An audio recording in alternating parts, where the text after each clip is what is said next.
Hello, and welcome back to another episode of Grading the Films, the series where we take a look at different films and basically figure out how those films were graded and how we can replicate that look in our own films. Today we'll be looking at the film Saving Private Ryan. New, interesting, random, tall guy films.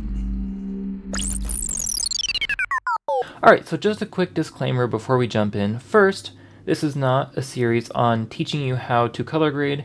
This assumes you already know how to color grade, at least the basics. This is just an example of how to look analytically at different aspects of color grading in order to help replicate different films. Also, the stuff I'm going to show you isn't just like a one-click color grade. You won't be able to take just any footage and apply these settings and make it look like Saving Private Ryan. A big part of the look of a film is not only the color grading, but the production design. So, if you take a picture of a bunch of balloons being held by a clown and try to make it look like Saving Private Ryan, you're probably going to fail. However, if you take something like a beach or a forest, a picture of those, and try to make it look like Saving Private Ryan, you're probably going to succeed because it's going to be more similar.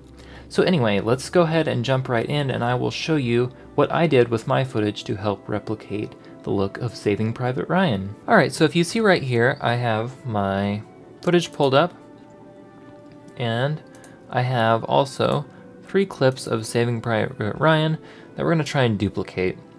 So to start out with, let's look at these first 2 scenes. Now these are 2 pretty distinct scenes, but Saving Private Ryan, obviously the whole film doesn't look exactly the same, so we're going to look at a couple different scenes just to get kind of a feel of what some of the different scenes in the film look like.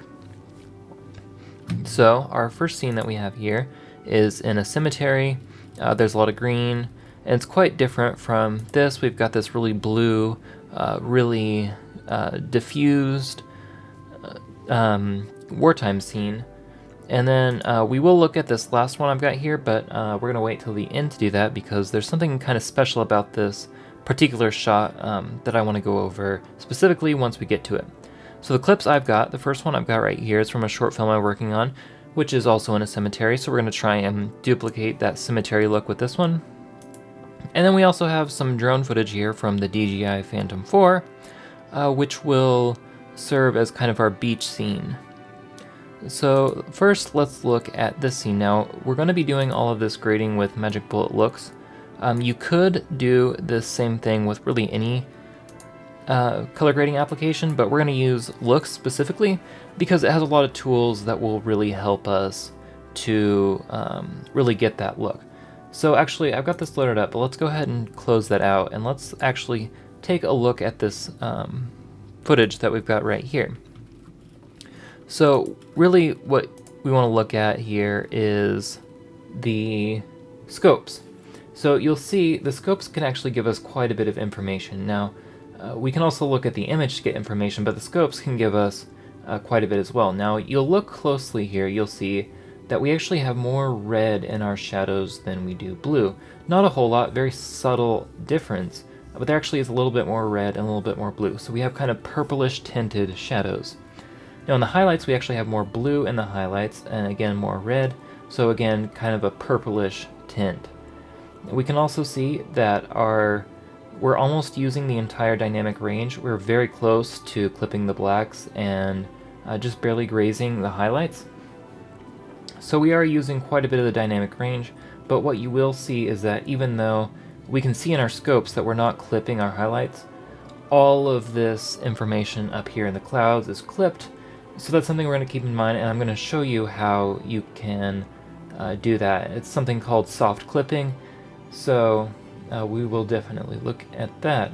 So now we know we're going to have to go slightly purplish in our shadows and our highlights. We're going to soft clip our highlights, and in terms of saturation, we got a pretty good amount of saturation. The only thing I see that's going to be an issue is that we've got quite a bit of green in this scene, and the footage I have was shot during the winter, so there's not really any green, but we will make do and just stretch our imagination a little bit. Alright, so let's go ahead and go back to our footage and go back to Magic Bullet looks.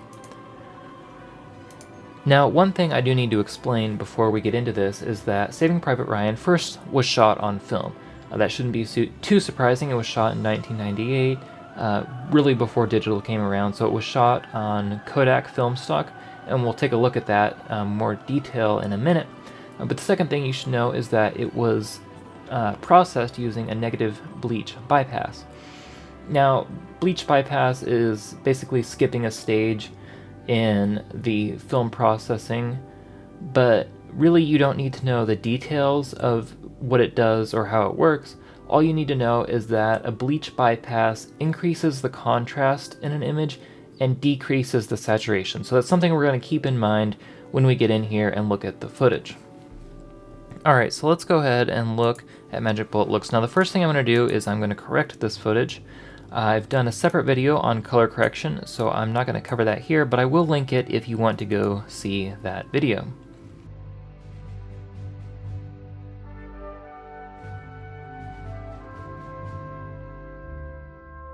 Alright, so we have our corrected footage. Now let's go ahead and go in and look at the different tools that we have to replicate our look. Now again, just for reference, I'll go ahead and show you that this is what we're aiming for. So maybe without the gravestone in the way, but hopefully you get the idea.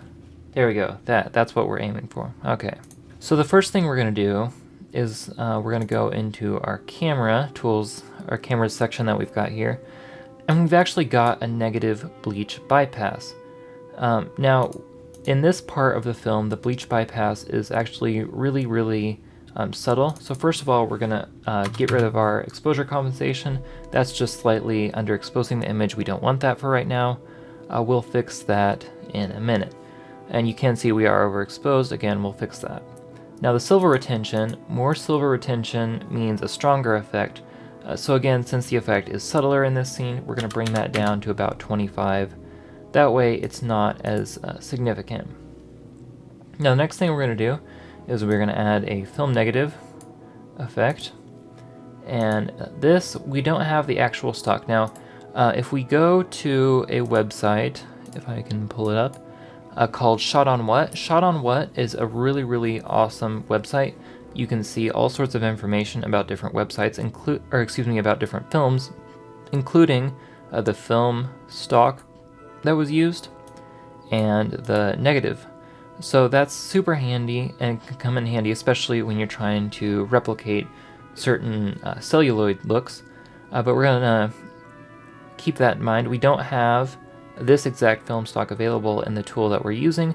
However, we do have some tungsten stocks, so we will use one of those. Now, unfortunately, I wish we had a 200T stock, but we don't, so we're going to have to stick with 500T, which is going to have a little bit less grain, but we can fix that. We just pump up the amount of grain a whole bunch. That will kind of give us the same effect, and then if we go over here into our post, we can start fine-tuning things. Now the first thing I'm going to notice is that our bleach bypass effect in Magic Bullet Looks didn't add a ton of contrast. So what we're actually going to do is we are going to add some more contrast, and I'm applying this before the film negative look. Hold on, let me switch over. I'm applying this before the film negative look. That way we aren't adding any grain, or excuse me, any contrast to the grain. So if we, that's quite a bit too much. Let's do like 0.25. That's pretty good, so that's a good amount. And then the next thing we're going to do is we're going to add a shoulder. Now this shoulder, if you'll remember, I talked about soft clipping our highlights. This is what's going to allow us to do that. So basically this shoulder is just kind of crushing the brightest parts of the image together. Basically it's just going to soft clip our highlights. I mean, that's the simplest way to describe it. So if you look up in the brightest parts up here in the sky, you'll see when we don't have it applied, there's kind of some variance, but when we apply the shoulder, that's bringing that down. And you can see too, if you look on our scopes, when I apply it, it is bringing that down, and we can actually adjust that quite a bit. You can see by adjusting the brightest value, we're basically controlling how bright that shoulder is. So we're going to bring it down pretty low, say about 0.15, and that's going to get rid of those super bright highlights in the background and give us kind of that faded out. And that looks a little too much of a effect. So we're gonna try and just fine tune it just a little bit. There we go. That looks. We can definitely do more than that.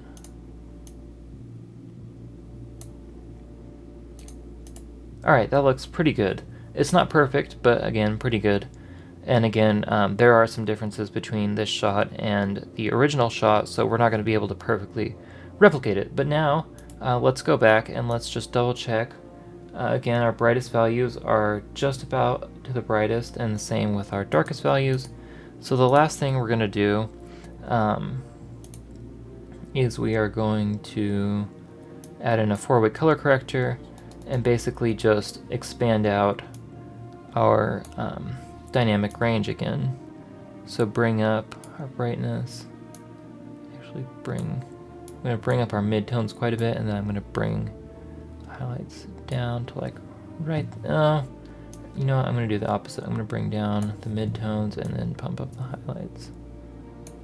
So there we go. That's a pretty good effect. And you know what? I think it needs more film grain, so we're actually going to add, if I can find it, we're going to add in some more grain. And there you can see, once we get that grain in there, that does add a lot more character to the image, although it isn't super great. I would prefer to use a tool called Film Convert for this type of thing. But the Bleach bypass tools that Magic Bullet Looks has are a little bit better. So you could also pair Film Convert with this tool if you wanted to.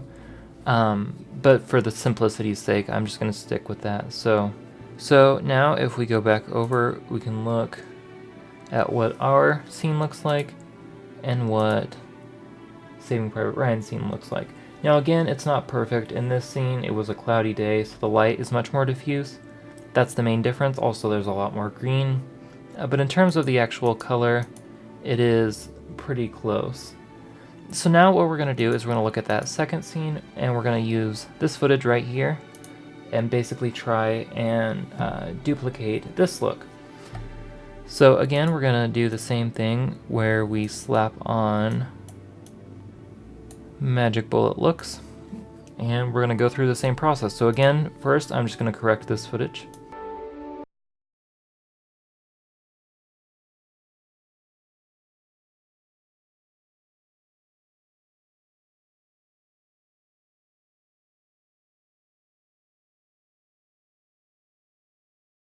Alright, so there is our corrected footage. Now we're going to go ahead and just do our basic starting out the grade, negative bleach bypass. And in this case, we're actually going to increase the silver retention to about 90 because we want a much stronger effect. And then we're actually going to bring down the exposure even more to remove 2 stops of exposure, just because we want it quite a bit darker. And then again, we can add our film and then add more grain, and we're going to increase the contrast as well.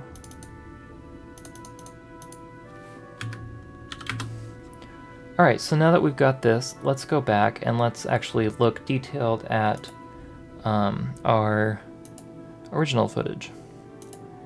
So what we can see here is that again we have our soft clipped highlights. We also have a ton of diffusion. That diffusion is natural, it's fog, so I'm not sure if we're going to be able to replicate that at all with our footage, since there isn't any fog in our footage. But we'll try. And then we also see that our blacks are just hitting the bottom there, so our blacks are properly exposed. So let's go back in and try and duplicate that. So again, we can add a shoulder here, which is just going to give us a gray sky, basically. Alright, so that looks pretty good. We got our sky properly clipped, soft clipped, and that is good. We're also going to go back to our lens, or excuse me, our matte, and add some diffusion there. And you can see that kind of softens everything. We're also tinting it a little bit blue, which if you looked at the original footage, it was a little bit bluish. So, and now let's go back and just look at our footage. So again, we have a ton of blue, so we might try and add some more blue. And then we also see our highlights are clipping at about 0.9. So we'll go ahead and fix that. So we'll add a 4-way color corrector. And we're going to bring up our highlights so they're at about 0.9. We're going to bring up our midtones a little bit as well. And we're going to bring our shadows down just to make sure our blacks are just touching the bottom there. And then we're also on our master, we're going to add some blue. That's obviously too much, so we're going to just scale that back a little bit. But overall, if we go before and after, that looks pretty darn good. And I would say if we go back over and compare, again, it's not perfect. The main thing, this was a clear day. This was a cloudy day with a ton of fog, which makes the lighting a lot softer. But overall, I think the two compare pretty well. I am going to change one more thing. I am just going to reduce the contrast because I think I did add a little too much. But overall, it looks pretty similar. And you know what? I'm gonna tweak one more thing. I'm gonna go back and do our 4-way color corrector. And I'm gonna desaturate it, not 550. Let's go like 65. Okay, yeah, we just needed to take out a little bit more saturation, I think. But it looks pretty good. So now let's talk about our last piece of footage, and that is this right here. So what is so special about this footage? Well, if we go right here, you'll notice these, big white streaks on the footage, and these are an effect of the lens. And the cinematographer of Saving Private Ryan, I'm gonna have to cheat to remember his name, Janusz Kaminski, probably butchering his name, got a special lens that didn't have coating on it, which caused these streaks. And these streaks are actually pretty easy to replicate digitally. So we are going to do that, and we're just going to go in and just do this kind of as a second step with our original footage that we just finished grading. So if we go in here, you can see we're kind of getting that effect, these streaks, like we're in that footage. And this is another thing, you would need a plugin like Magic Bullet Looks to replicate this. Most color grading tools don't have this type of functionality built in. So Magic Bullet Looks really is a great tool to have. But anyway, that's it for this video. So hopefully you have a better understanding of what makes Saving Private Ryan look the way it does, and how you can replicate that in your own footage. And particularly, I hope you saw how important design can be, production design, and how color grading is just designed to accentuate the production design and not replace it. But anyway, that's it for this video. So if you like this video, if you learned something new, hit that like button. If you dislike it, if you didn't really enjoy it, hit the dislike button. And if you want to see more videos like this, including more videos about grading the films, subscribe.